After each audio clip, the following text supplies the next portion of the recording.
Thank you for that really kind introduction. I was really involved with Agape Latte as a student, and I remember coming here for my first talk. I sat right over there as a freshman. That was almost 8 years ago, believe it or not. And I'm just so honored to be here tonight, and I really appreciate all of you coming to hear my story. So my story begins in many ways when I was sitting over there. I came for my first Agape Latte talk, and I never envisioned that A, I would be an Agape Latte speaker, but B, that I would have the job title creative video producer. That just wasn't on my radar at all. It was a path I was taking. I was going in a very different direction. I would have predicted maybe I'd be a manager of accounting or some business degree. I was an accounting major at the time, and I never would have envisioned that I'd be in this position here today. So what I want to talk to you guys tonight about is the tension between your head and your heart. And I think a lot of us in this room can probably relate to that, especially in college. When I put myself back in your shoes when I was a student, I struggled a lot with that head versus heart, especially when it came to career discernment. So tonight, obviously, I'm going to tell you the story of my life that connects the dots to where I am today. But I want you to remember that it was full of a lot of self-doubt, uncertainty, not knowing what was the right step forward.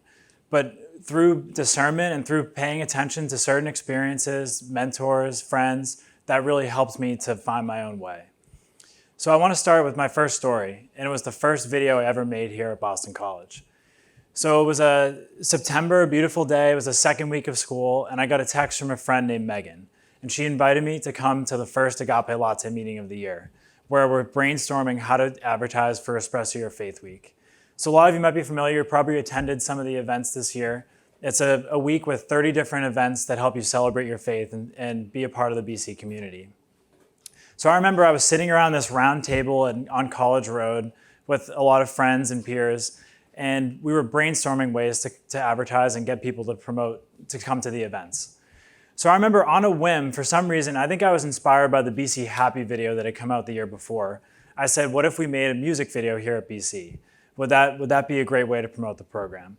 And I'm not really quite sure why I suggested that. I had never been involved with video before. I had never picked up a camera. It wasn't really on my radar. But I remember the meeting went on and people continued suggesting things. And finally, at the end, the head of the program, Pete Trainer, he said to me, so John, do you want to actually go forward with this? Do you want to make this video? I'll never forget that moment. For some reason, it felt like my heart was kind of coming out of my chest. And I couldn't explain why, but I just remember feeling very much compelled to make this video. So I agreed, and I said, hey, I'll go ahead and I'll make this video. So that was on a Tuesday. A couple days later, I sat upstairs in Lower on a Friday afternoon, and I started brainstorming. The video we chose was Taylor Swift's Shake It Off. That was going to be the song. And I remember watching the Taylor Swift song over and over again, trying to line up Boston College with her music video. And I sat there compiling emails of people on dance groups, comedy groups, a cappella groups, dining staff, facilities, all the people behind the scenes at Boston College that make it the special community that it is. So what does any naive video producer do on a Friday afternoon? They send the email right before a football game when no one's checking their email. But much to my surprise, people started responding. Over the course of that weekend, I started arranging shoots for the following week with all those groups I mentioned before. And that was the first week, so starting on Monday, that was the first time I experienced the joy of creativity and of creating something. I went around that week with my friend John, Elizabeth's older brother, who you just heard from earlier, and we filmed everyone on campus. We spontaneously barged into dining halls and libraries. We arranged shoots with dance teams. We brought the all-male step team, Sexual Chocolate, into BAP's library, and they stood on the tables stepping while other students pretended to be studying. We just had so much fun going around filming that video that week. And I remember that following Saturday, we edited after a football game. It took us a couple hours to compile. And the following Monday, it was out. And one moment I'll never forget, I walked into the Rat. It was an experience much like this. People were hanging out, having food, having breakfast together. And all of a sudden, I could hear Shake It Off being played at different parts of the Rat. People were crowded around laptops, pointing each other out, laughing, comparing and noticing their friends in the video. And that just meant so much to me. It was the first time I'd ever created something that other people were looking at and other people were appreciating. And perhaps the best part is it was showcasing the community that I loved, that had been given me so much already as a sophomore at BC. So a couple weeks later, I kind of went back to day-to-day life. And I was sitting in Walsh Hall in my dorm room on the 8th floor. And I remember my roommate Matt was playing guitar. We're all hanging out, studying, when all of a sudden my phone started blowing up. And people texted me, hey, go look on Twitter, go look on Twitter. And much to my surprise, Taylor Swift had actually seen the video and picked it up, and she tweeted out a thank you, saying, thank you, Boston College. This just made me so happy. Thanks for all who were a part of this. And I'll never forget the joy and elation of that moment with my friends. We were thrilled. I couldn't believe it. And the best part was that Boston College was shown in this beautiful light. People from all walks of life at BC, everywhere from dining staff to maintenance, to dance teams, to administrators, to deans. Professor Wesner in the back was featured. So many in this room were in it. And it was just such a joy to be a part of that process. So the next story I'm going to tell you is fast forward a year later. I'm on the halftime retreat. I'm sure many of you have been on halftime. If you're not familiar, it's a retreat that happens usually in your sophomore and junior year. And it's a career discernment retreat. And if anyone has gone to Boston College, you probably know Father Heim's 3 key questions. What brings you joy? What are you good at? And who does the world need you to be? And I just think those 3 questions are really powerful. And Father Heim's actually, fortunately, was one of my best mentors here at BC. I took quite a few independent studies with him, with my roommate. And the irony of it all was I felt like I was letting him down. I did not know how to answer those 3 questions. Of course, I had disparate experiences, passions, hobbies, ways I could answer those questions, but none of them felt like they were really pointing in a career direction for me. And especially when I put it under the lens of accounting, did it bring me joy? Definitely not. Was it something I was good at? I was okay. And if I couldn't answer the first 2 questions, then I probably couldn't answer the third. So I remember leaving halftime a bit frustrated, a bit unsure of myself. But in the back of my mind, I started reflecting a little bit on that music video that I had made and put it under the lens of those three key questions. Did it bring me joy? Absolutely.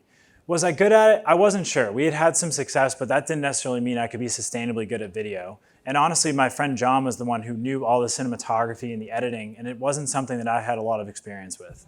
But did the world need me to do it? It was such a happy moment for Boston College that it felt like I was contributing meaningfully. So it's something I kept in the back of the mind as I left halftime. So from there, 2 events really happened that kind of changed my trajectory a little bit. Two separate events that came a few weeks after halftime. So it was November. It was just like this. It was fall of 2015. Boston College was playing Notre Dame at Fenway Park. And my friend Kevin flew in from South Bend, Indiana to spend time and go to the game. We tailgated. We had a great time. We went to Fenway. And later that night, we returned to my South Street apartment to find that it was completely ransacked. The clothes had been poured out of our drawers. All our valuables were gone. Someone had broken in the back window while we were away at the game. The funny part of it all, though, was there was one thing that the thieves didn't find value in, and that was my small handheld camcorder that I had. And you've probably seen a camcorder like this. You hold it in your hand, and your parents probably filmed graduation or Christmas growing up or whatever family traditions you had. All those homemade videos were made on a camcorder like that. And it occurred to me in that moment, I was standing in this room with my clothes everywhere and our apartment torn apart, that maybe I should actually pick this thing up and had a little bit more inherent value than I was realizing. So that Christmas, I didn't have too much spare change after trying to replace my laptops and other equipment. And I decided to make a video for my mom, who's here in this room right now. I went around and I interviewed my cousins, my friends, my grandparents, loved ones. And it was the first time I started editing together any sort of video. It was the first time I started experiencing that joy of creativity once again. So it was a spark that made me want to enroll in film classes in the spring of my junior year. So then there came another day in the spring of my junior year that I'll always remember, one of which involves another guy sitting in the back of this room.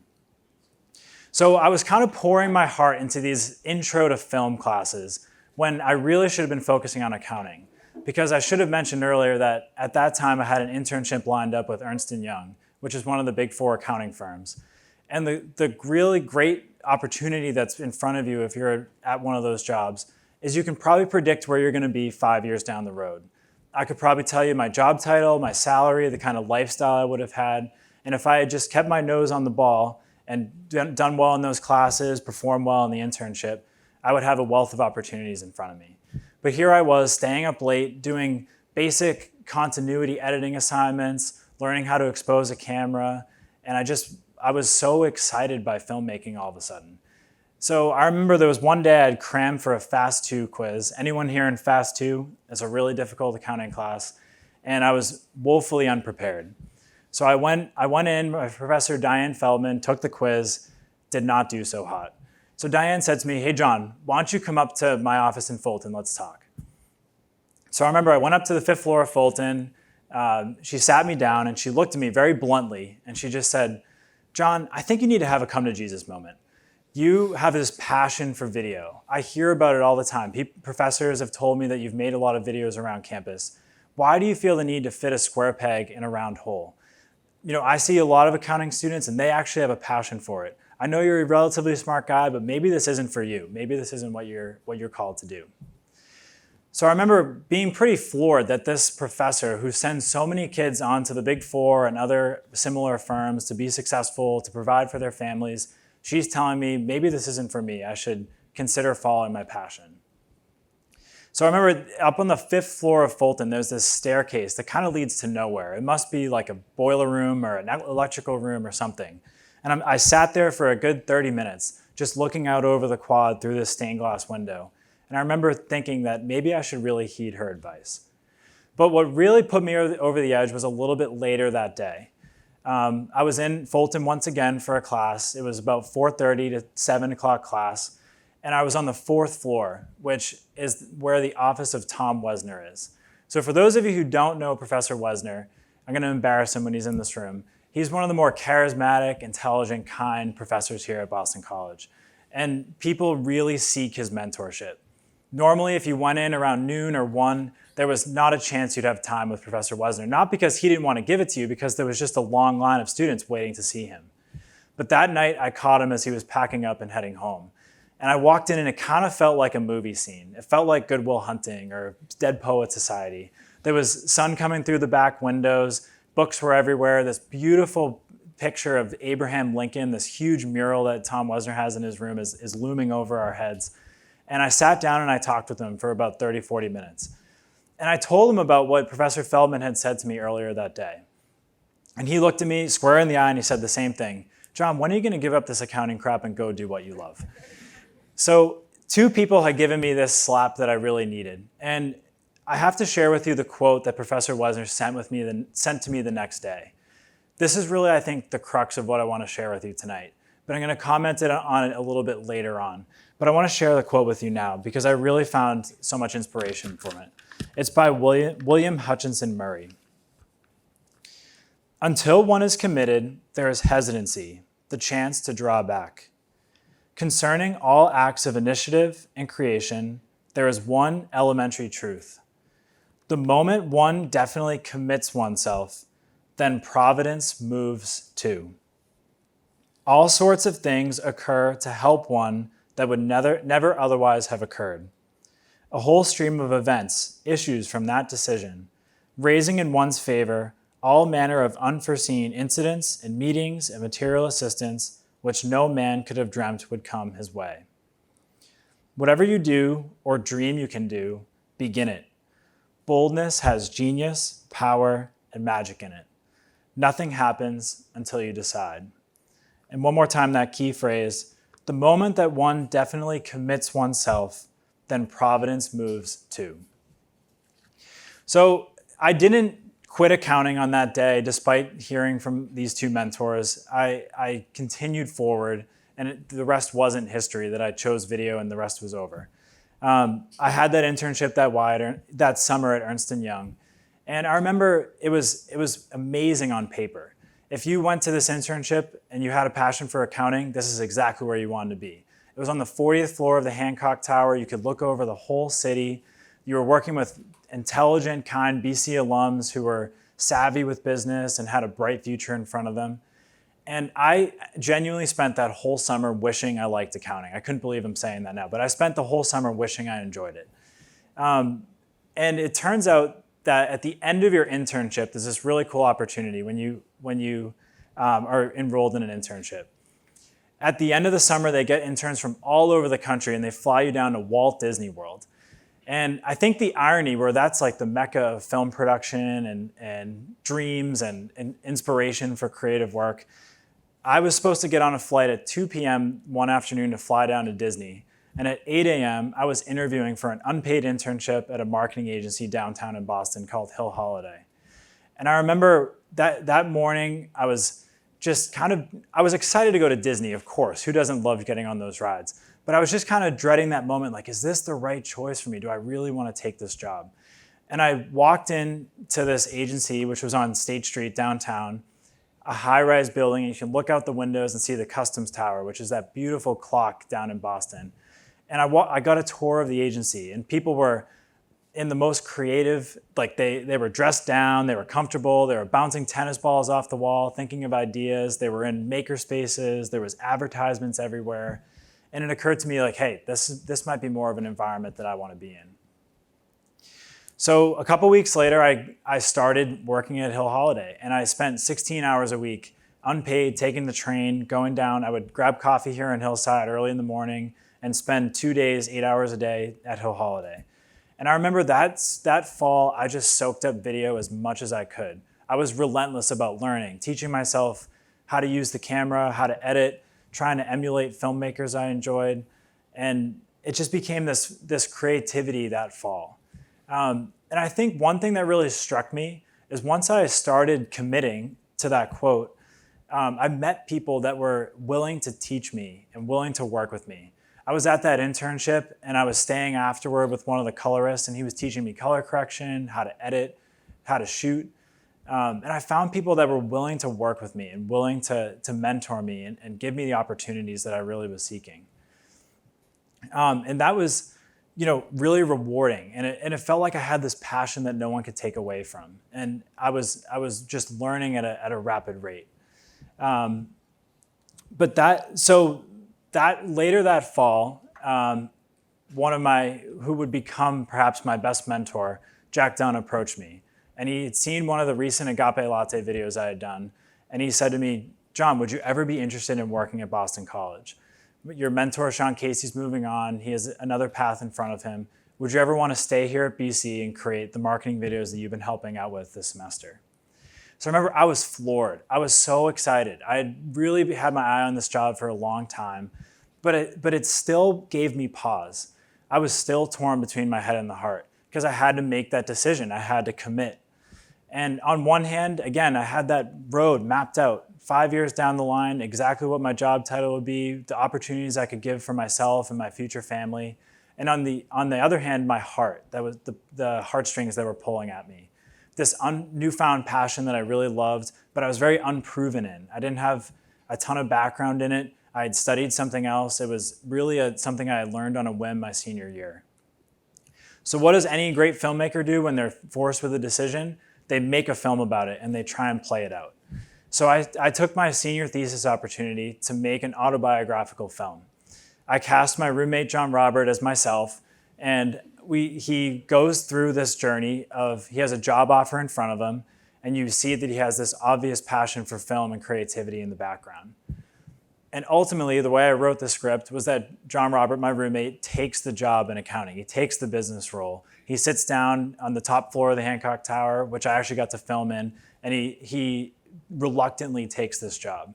And I saw that as a tragedy. I thought that was so sad. And there it was. My decision was made. I had to take this job at Boston College. So I'm standing here today having the opportunity to tell so many stories of this community. There's so many people in this room I care about. This is a special place. And I have to say that so many of those disparate experiences and passions and interests that I was grappling with on halftime, they have come together in video for me. I have a chance to be social. I have a chance to interview people. I have a chance to be a mentor and a friend. I have a chance to work with students who are trying to learn filmmaking themselves and bridge that gap here on campus. And it's to go back to this quote. Well, first I want to mention before this quote, as I was learning video editing, I realized that editing video was a lot like making a puzzle. And I reflected on this as a senior. When you're making a puzzle, of course, you dump out all the pieces and you put the box in front of you. And it has this beautiful image that you're trying to create the puzzle to match. Well, in video editing, you go out and you shoot all the content. You film a time lapse of Gasson, you interview a student, you follow their day-to-day life, and you are left with all these puzzle pieces. Well, it turns out that there's no ideal image that you have to model. You have to create it yourself. And I think so too in life. I realized that I had spent so much of my time at Boston College trying to fit this ideal image of myself, this quote unquote successful John. This John that had noble pursuits. It wasn't a terrible thing to want to provide for your family, to make money, to be successful. But I realized that that really wasn't me. And I think we're all given puzzle pieces in life. Puzzle pieces that we choose, some that we didn't choose, some that were dealt on our own. And we have to make sense of that. And it's ever changing and really difficult to always understand what the next right step is. But I think when I come back to Wesner's quote, it really speaks to me because I want to share this with you one more time. The moment that one definitely commits oneself, then providence moves too. Nothing happens until you decide. And I think what rings true about that is when you're on the crux of a decision, all you can see is the obstacles down the road.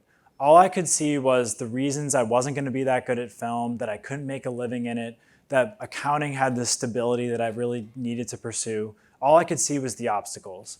When in reality, once I committed, like I mentioned, so many people and good experiences came into my life. I met mentors that were BC alums who were willing to teach me lighting and cinematography and editing. And some of the best stories I've had a chance to tell fell right into my lap. Here at BC, I've had a chance to profile the first Sikh baseball player in NCAA history. I've had a chance to make a Harry Potter themed video with my mentor, Father Himes.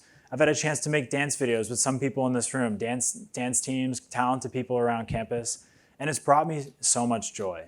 And what I want to share with you, and I hope what you'll take away from this talk, is that when you think about that, your own journey with the head and the heart, the challenges that you're facing, the tough decisions you have to make, have faith that providence is at work too in that tension. Have faith that tension is actually drawing you to be a better version of yourself, and a better version of yourself than you could maybe even have imagined in the first place. So I found that for myself. I could never have imagined this job, this opportunity, the opportunity to be here with you tonight. And I'm so grateful that I'm behind the lens at Boston College, able to capture the many amazing stories here. So thank you very much. Thanks for hearing my story. I really appreciate it.